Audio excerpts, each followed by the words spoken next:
우리가 잘 아는 연극 가운데 가장 많이 무대에 올려진 연극이 있다고 하면 사무엘 베케트의 작품인 고도를 기다리려매라는 연극일 겁니다. 이 작품은 사무엘 베케트가 제2차 세계대전 중에 시대적으로 삶의 희망은 사라지고 기대할 것이 없는 허무함의 연속, 그리고 끝이 없는 전쟁 가운데 죽음과 기아 그리고 가난이 팽배했던 시대 속에 무엇인가 조금이나마 사람들에게 희망을 주기 위하여 쓰여진 작품이 고도를 기다리려 가는 연극 작품입니다. 이 연극은 역극 작품이 올릴 때 무대 장치가 참으로 인상적입니다. 아무도 지나갈 것 같지 않은 해가 기우쳐가는 석양에 한 나무 한 그루가 서 있는데, 이 나무는 꽃도 잎도 열매도 없는 그냥 앙상한 나무 한 그루가 서 있는 것으로 연극이 시작됩니다. 그 나무 곁에서 블라디미르와 에스트라공이라는 두 사람이 고도를 기다리게 됩니다. 고도가 어떤 존재인지는 모르지만 두 사람의 대화 속에 이 세상의 구원은 고도가 와야 구원된다고 이야기하면서 끊임없이 고도에 관하여 이야기하며 고도를 기다립니다. 그러면서 1막이 끝납니다. 2막이 시작이 되면서 등장인물이 바뀌었는데 이 사람들 또한 나누는 대화가 하나같이 공허한 쓸데없는 이야기만 나눕니다.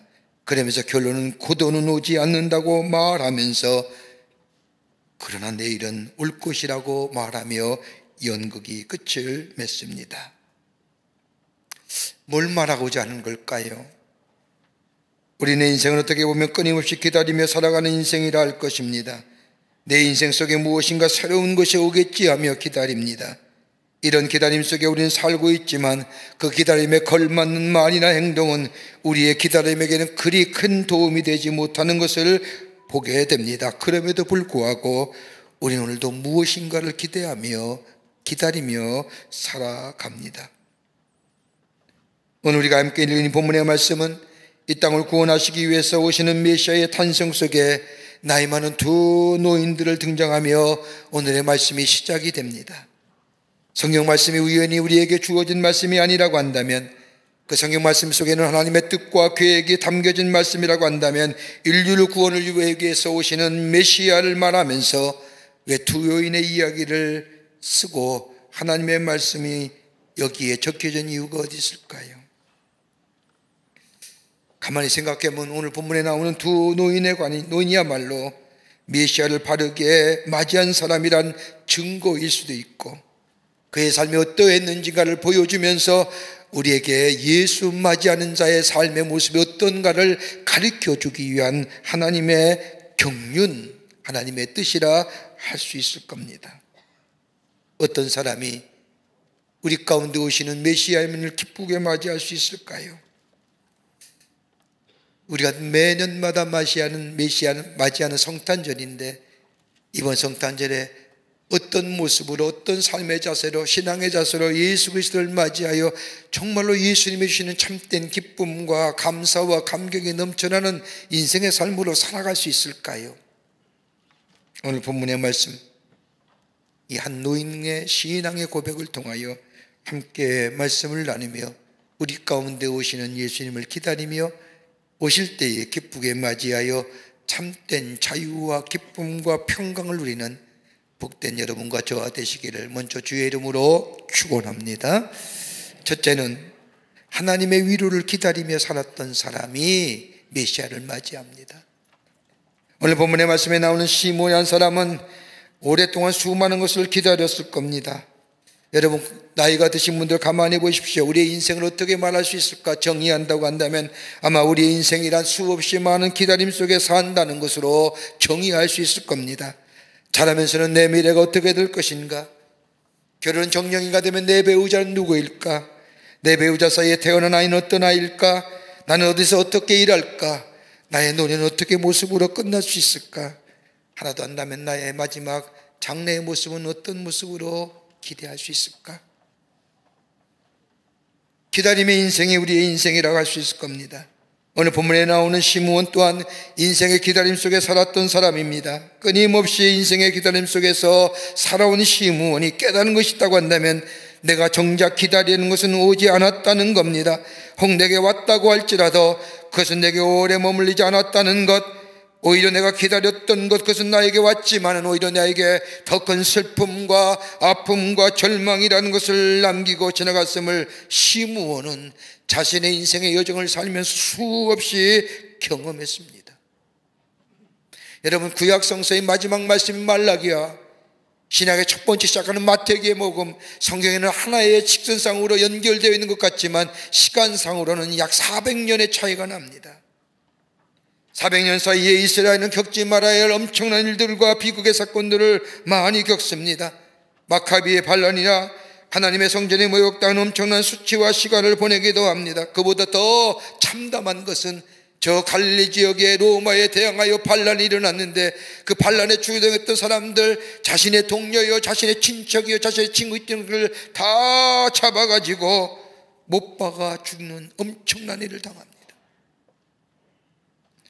자신의 동료요, 자신의 친구이 못 박여 죽은 수많은 십자가가 저 언덕 위와 마을 동기에 세워지려 오갈 때마다 내 친구의 죽음의 모습을 바라보면서 그 참담함과 참혹함, 엄청난 아픔을 경험한 사람들, 그러게 저들은 절망할 수밖에 없었습니다. 자신의 한계에 부딪히면서 더 이상 기다려도 오지 않는 메시아, 이렇게 기다리다 끝이 나는 것이 아닐까 생각하게 됩니다. 그러면서 저들의 마음속에 더 이상의 기다림은 의미가 없다고 생각합니다.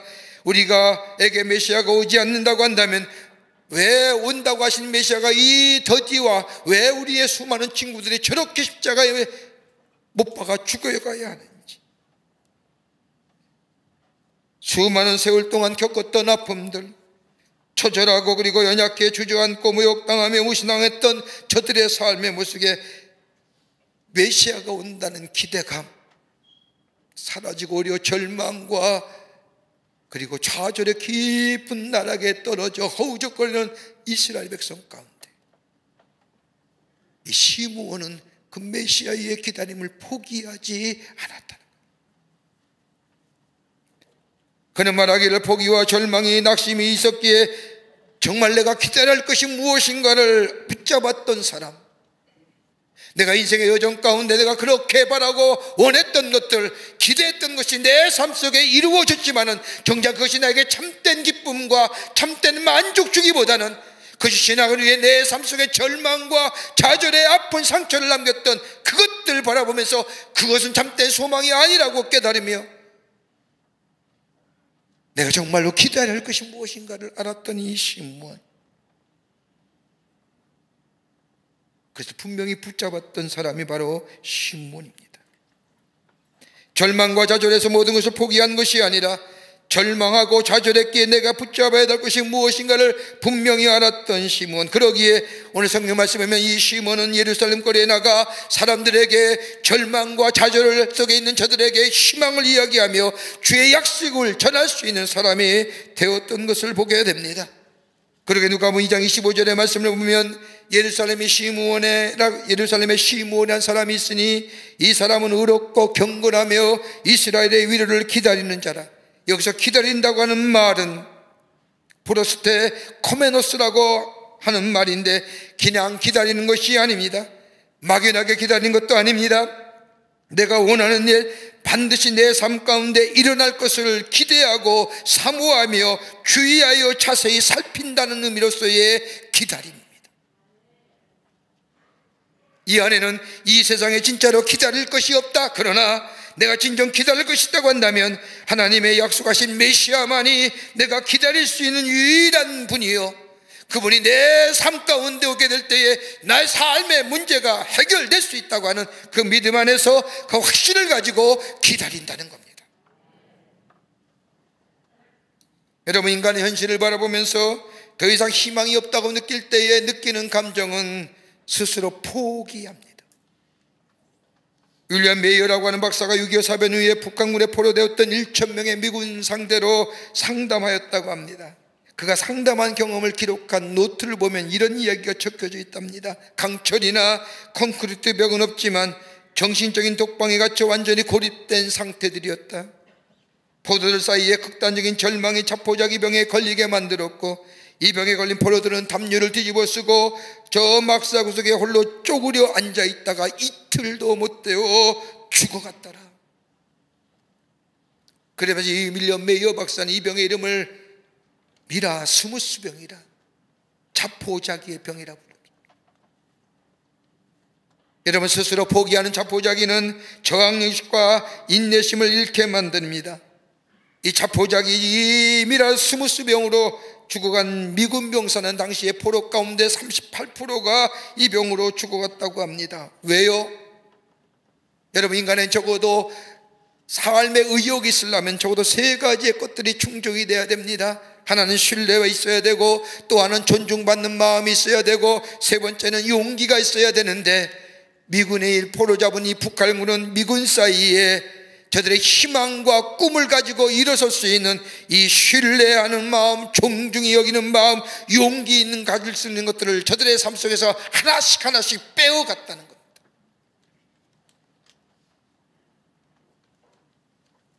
저들 사이에 신뢰가 사라지고 존중받는 마음이 사라지고 용기가 사라지니 불신이 생기고 무시하게 되고 자신의 비참함을 보게 만들고 더 이상 희망 없다는 것이 저들의 마음속에 간직하게 될 때에 미래가 보이지 않으니까요, 죽어가는 겁니다. 그때만의 일일까요? 오늘 우리가 사는 이 시대는 어떤 시대일까요? 희망이 있습니까? 세상의 것들이 우리에게 희망을 주던가요? 오히려 우리의 삶을 스스로 포기하게 만드는 세상 속에 살고 있지는 않은지요? 여러분, 우리가 가지고 있는 희망 정말로 기대할 만한 것들입니까?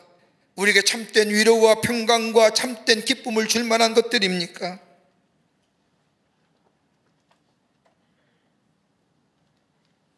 저 이스라엘 백성들 삶의 연장 속에서 민족의 비극 앞에 아픔과 절망과 좌절 가운데 그럼에도 불구하고 기다려도 오지 않는 메시아의 약속의 말씀들, 그러기에 더 이상 희망이 없이 절망과 좌절 가운데 스스로 포기하며 쓰러져가는 저들 가운데, 저 절망과 어둠의 가운데 걸어가 어둠의 거리에 저 시무라는 이 노인은 밖에 나가 우리의 참된 소망은 다름이 아니라 예수 그리스도 메시아이십니다. 메시아가 오실 때에 우리에게 미래가 열려집니다. 참된 소망이 있습니다라고 외쳤던 자가 바로 시므온입니다. 여러분, 기다림을 좋아하는 사람은 아무도 없습니다. 여러분, 기다림 속에 우리에게 점점 확신 있게 다가오는 것이 다가온다면 내가 정말 붙잡고 있는 소망이 진짜인지 거짓인지, 여러분, 이 소망 가운데 진정한 소망을 붙들게 되면 나로 하여금 인내하게 만듭니다. 시련과 소망, 고난이 많으면 많을수록 이 소망을 붙들기 위해 그 속에 숨어있는 내면의 아름다운 모습들을 지니게 자라나게 되고, 거추장스러운 것들은 떨어져 나가게 되며 내 안에 잠재되어 있던 아름다운 모습이 드러나면서 나를 나답게 만들며 내 삶의 에너지가 풍성해지며 그로 인하여 성숙한 인격이 만들어집니다.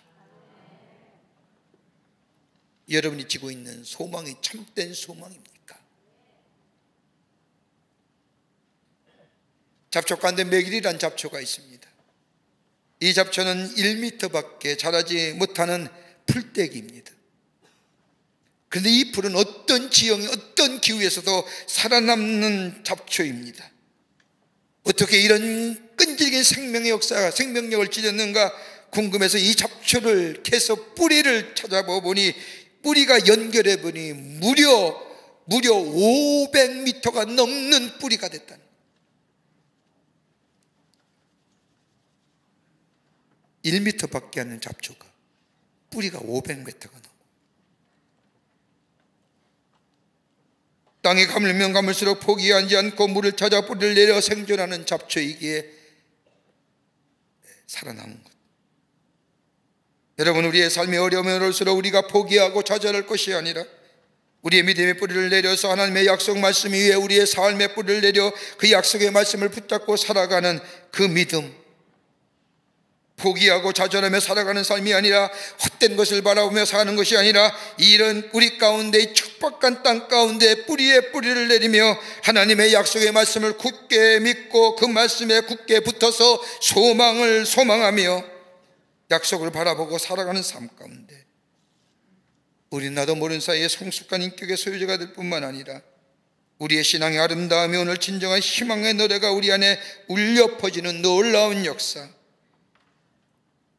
그 놀라운 역사가 우리 가운데 있게 됩니다. 시므온은 이것을 기다린 겁니다.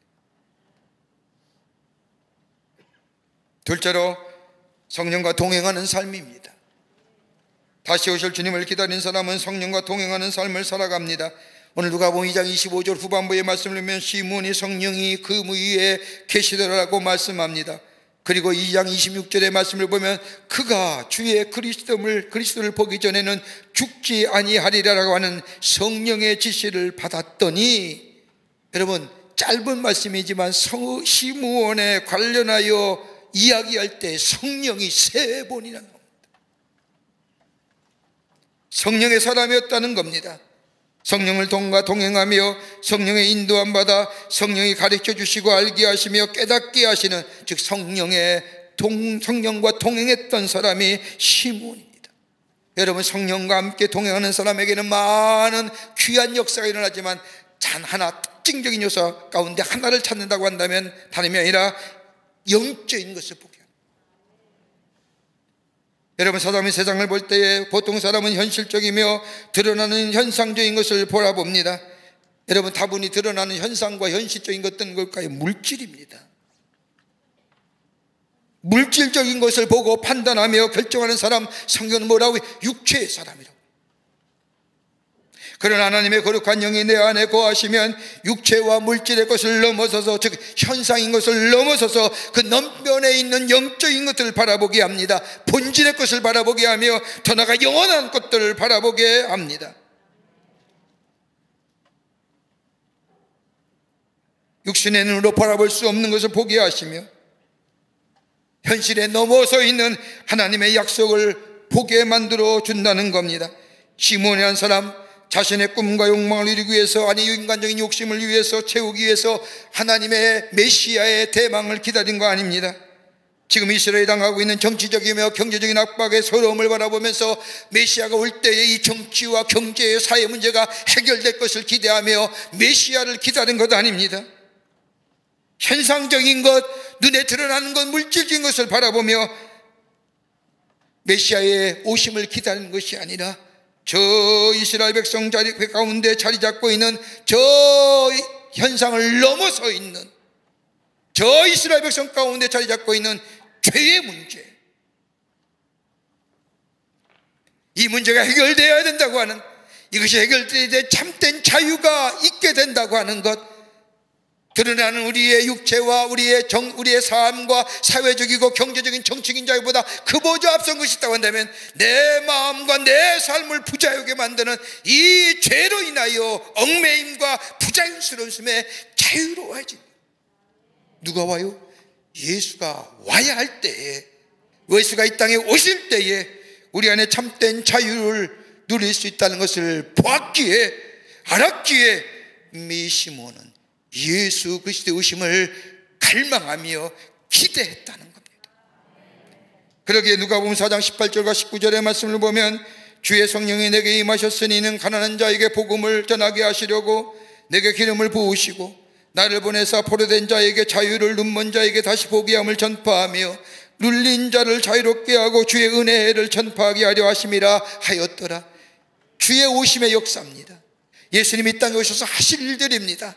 여기에 정치, 경제, 사회, 문화, 갈등 아무것도 없습니다. 오직 영적인 것에서 죄로 인하여 매였던 것으로부터의 자유함의 역사.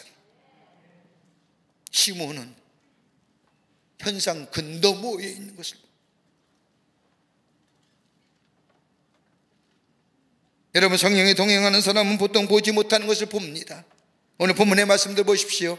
예루살렘에 수많은 성이 사람들이 왔다 갔다 합니다. 특별히 절기 때는 수많은 사람들이 올라와 제사 지내기 위해서 예루살렘 성을 방문합니다. 오늘 본문에도 마찬가지로 아이를 안고 예루살렘 성에 들어온 요셉과 마리아, 사람들은 그 누구도 이 요셉과 마리아와 그리고 그 품 안에 있는 아기에게 눈길 하나 주지 않습니다. 물론 받을 만한 위치도 아니지요. 오늘 성경 말씀을 보면 절기를 맞아 비둘기를 잡아 정결 예식을 하려고 했던 이 사람들, 당시에 비둘기를 잡아 정결한 예식에 참여하는 사람은 가장 가난한 사람들. 목수의 부부가 아이를 안고 와서 비둘기를 잡아 정결 예식을 행하려고 예루살렘에 왔다는 것은 가난한 사람이요, 눈에 띌 수 있는 사람들이 아닙니다.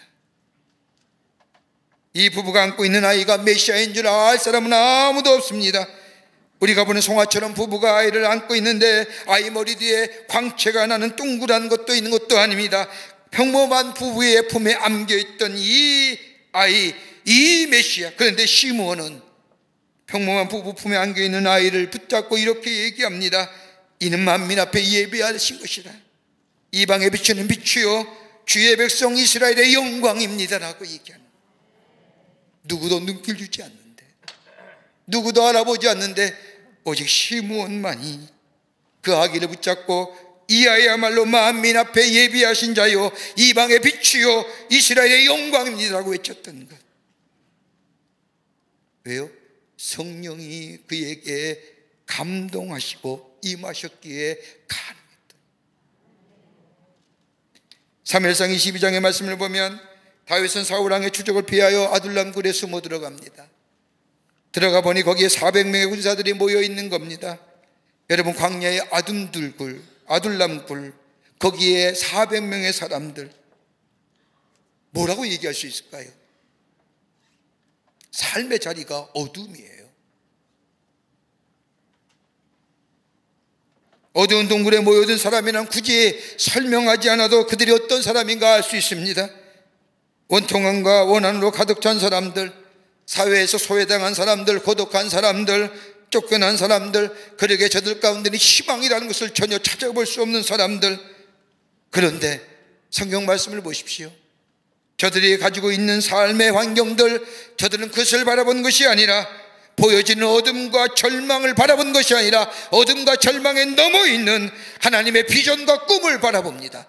그러게 시편 57편 7절 말씀에 저들의 고백하는 찬송의 소리를 들어보십시오. 하나님이여, 내 마음이 확정되고 내 마음이 확정되어 싸우니 내가 노래하고 내가 찬송하리이다. 그리고 57편 8절 후반부에 와서 내가 새벽을 깨웁니다. 저 어둠을 깨쳐버릴 겁니다. 현실과 환경을 바라보고 절망하며 좌절한 사람들에게 하나님은 하나님의 거룩한 역사를 맡긴 것이 아니라 아둘람굴에서 원통하고 비참함의 원한 가운데 빚진 인생이지만은, 희망이 없고 절망적인 인생이지만은, 그것을 넘어서서 비전과 하나님의 꿈을 바라보며 노래했던, 내 마음이 확정되고 내 마음이 확정되어 싸우니 내가 하나님을 노래하고 찬송합니다고 외쳤던 저들에게 하나님은 하나님의 역사의 미래를 맡기셔 구속사를 이뤄가신 것을 보게 됩니다.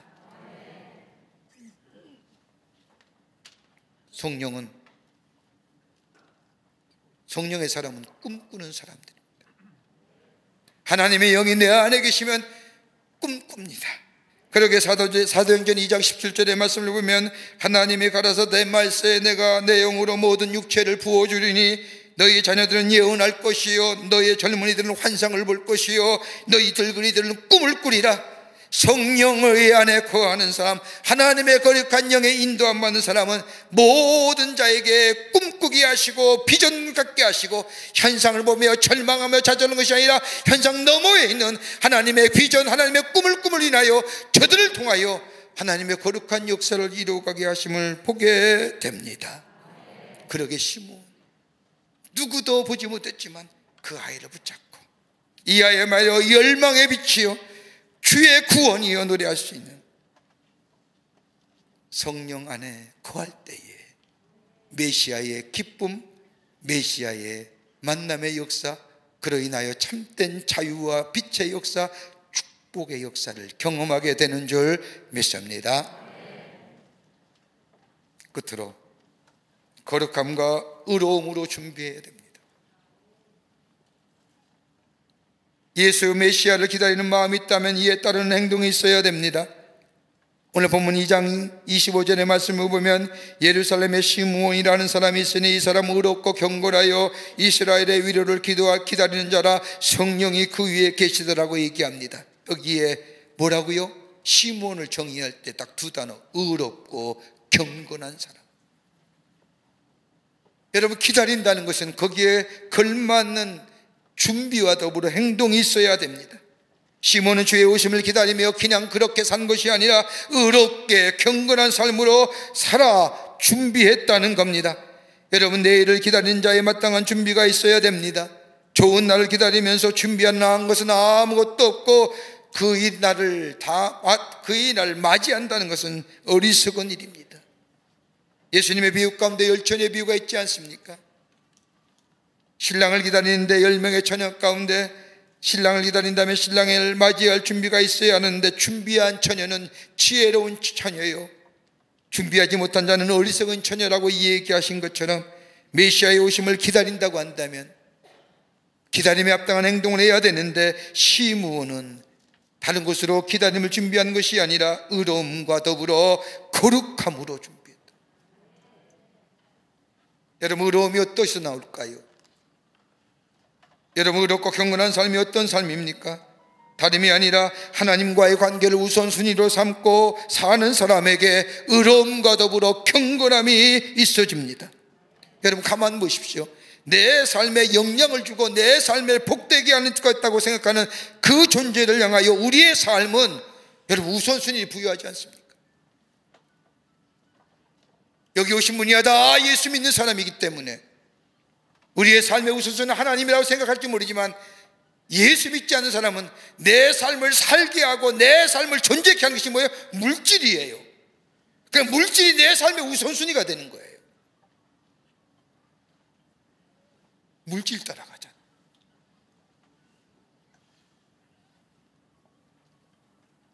그러나 경건하고 의로운 삶은 하나님과의 관계에 우선순위를 둔 사람입니다. 내 인생의 진정한 소망과 더불어 풍성함과 풍요로운 사람은 다른 그 어떤 곳에 있는 것이 아니라 하나님께 있다고 아는 사람, 내 삶이 하나님께 달려있다고 믿는 사람, 인생의 진정한 풍성과 풍요로움은 다른 곳에서 있는 것이 아니라 하나님께 있음을 믿는 사람은 하나님과의 관계가 우선순위로 삼는 사람. 예수님이 말씀하신 것처럼 마태복음 6장 33절에 너희는 먼저 그의 나라와 그의 의를 구하라 그리하면 이 모든 것을 더하여 주시라고 하는 말씀처럼 하나님의 나라와 의가 내 인생을 변화시킬 수 있다는 믿음을 가진 사람, 이것을 믿는 사람은 하나님 앞에 내 인생을 맡길 뿐만 아니라 내 인생을 맡길 수 있기에 하나님의 관계를 삶의 우선순위로 삼고 살아갑니다. 여기에 경건함이 나오는 거예요. 자주 얘기합니다만 성경책 끼고 주일날 온다고 해서 경건한 자 되는 거 아니에요. 예배 드린다고 해서 내 안에 경건함이 생기는 게 아니에요.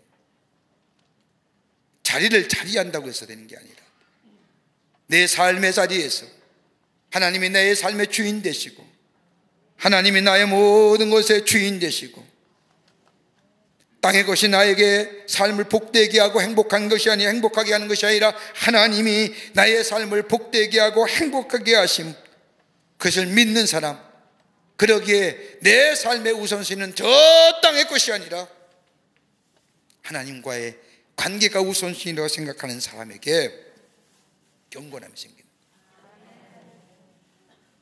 여러분, 시편의 말씀을 읽을 때마다 우리에게 큰 은혜가 되죠. 왜 우리가 은혜가 될까요? 시편의 고백은 그냥 하나님께 드리는 고백이 아니라 자신의 삶 가운데 경험되어졌던 일들, 그 경험되어졌던 일들을 찬양의 곡에 맞춰서 쓰여지고 드려진 시기에 우리 마음속에 와닿는 겁니다. 여러분, 다윗 보세요. 다윗은 어떤 사람일까요? 권력 가져본 사람이요, 재물 가져본 사람입니다. 그런데 그의 결론은 뭐예요? 그것이 나의 진정한 소망이 되지 못한다는 겁니다. 그것이 나의 삶의 반석이 되지 못한다는 겁니다. 나의 삶의 반석은 하나님 같은 분이 아니 계신다는 겁니다. 그러기에 시편 62편 5절서부터 7절의 말씀을 보면 나의 영혼이 잠잠히 하나님만 바라미며 나의 물은 나의 소망이 그에부터 나는도다. 오직 그만이 나의 반석이시여 나의 구원이시여 나의 요새시여 내가 흔들리지 아니하리로다. 나의 구원과 영광이 하나님께 있으며 내 힘의 반석과 피난처는 하나님께 있도다 라고 얘기합니다. 나의 소망은 재물도 아니라는 겁니다. 세상의 권력도 아니요 나의 구원과 소망은 오직 주님께로부터 온다는 것, 이런 고백이 있게 될 때에 삶의 우선순위를 하나님과의 관계성에 둡니다. 거기에 뭐가 생겨요? 경건함이 생겨요. 여러분, 정의를 외친다고 정의로운 사람입니까?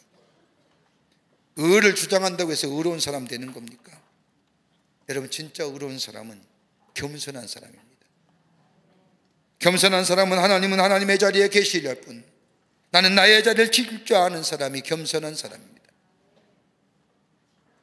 이 분을 지킨다는 거죠. 이거 나왔으면 뭐라고 얘기해요? 교만하다고 얘기하잖아요.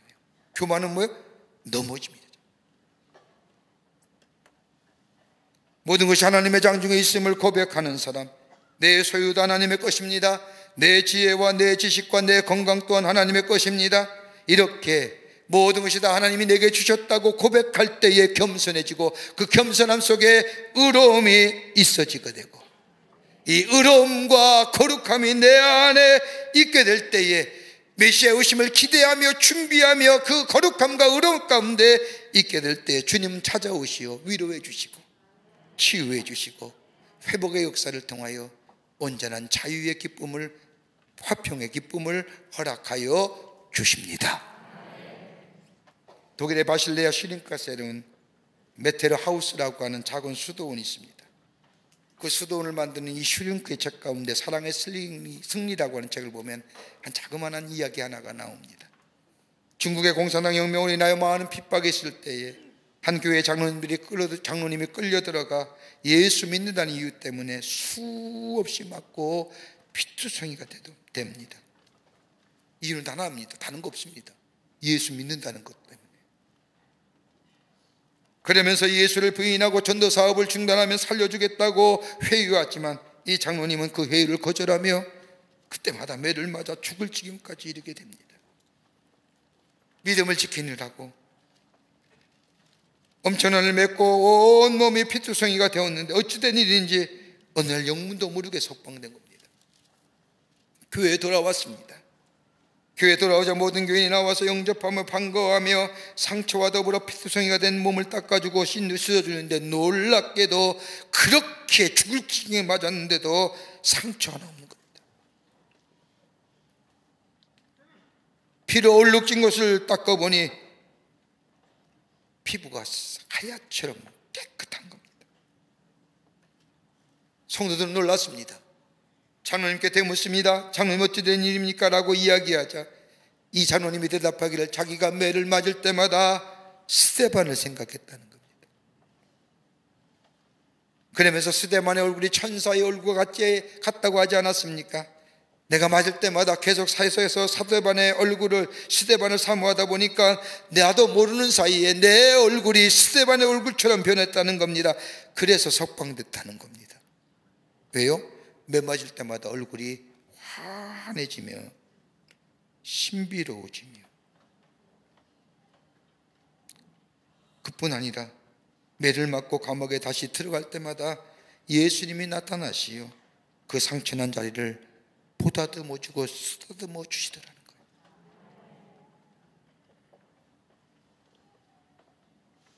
위로받을 게 어떤 걸까요? 주의 위로밖에 없는 거예요. 우리의 삶의 공고함과 힘듦과 피곤함과 때로는 아픔과 때로는 절망과 좌절에 아무리 바라봐도 소망이 없고 위로할 자 없는데, 예수님이 우리 가운데 오시면 그 예수님 모시는 자마다 위로가 있고 기쁨이 있고 회복의 역사가 있고 치유의 역사가 있고, 어떤 자에게 임하시에요? 믿음 안에 구원. 주의 약속의 성취는 믿게 됩니다. 주의 약속은 이루어집니다. 더 나아가 성령 안에 거하는 자, 그리고 기다리는 자에답게 준비하며 뭐래요? 거룩함과 의로움으로 준비하는 자에게 주님 오시어 절망이 변하여 소망되게 하시고 실망이 변화 용기 되게 하시고 어둠이 변화 빛 되게 하셔서 우리의 삶을 복된 인생으로 하나님의 사람으로 세워 주의 영광 위에 쓰임받는 하나님의 사람으로 삼아주실 줄 믿습니다. 이 믿음의 고백이 주님을 기다리는 마음이 여러분과 저 가운데 있어지기를 주의 이름으로 축원합니다. 하나님 감사합니다. 주께서 이들 사랑해 주셔서 하나님의 백성 삼으심에 감사합니다. 매년 받아오는 성탄절인데 이번 성탄절은 주님 모시고 주여 주시는 위로와 평강이 그리고 참된 기쁨이 우리 안에 넘쳐나기를 원합니다. 믿음 안에 거하게 하시고 약속의 성취를 기다리게 하여 주시며 성령 안에 거하게 하시며 의로움과 경건함으로 주님의 오심을 기다리는 저희들 되게 하여 주셔서 주님 오심으로 우리 마음에 참된 평화, 위로, 기쁨, 감사, 감격이 넘쳐나는 이번 대강절을 지나 성탄절 되게 하여 주시옵소서. 성령이 도우실 줄 믿으며 예수님의 이름으로 기도하옵나이다. 아멘.